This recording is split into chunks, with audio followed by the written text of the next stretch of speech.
Dear viewers, today we see the principle of chromatography.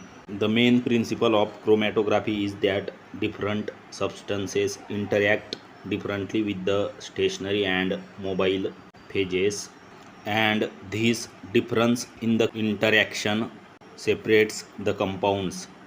As the mobile phase moves with sample through the fixed stationary phase, each compound moves at a different speed based on its properties like size, charge, etc.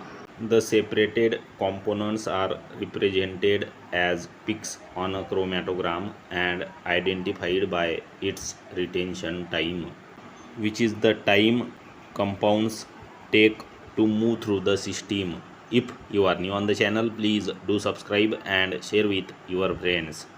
Thanks a lot.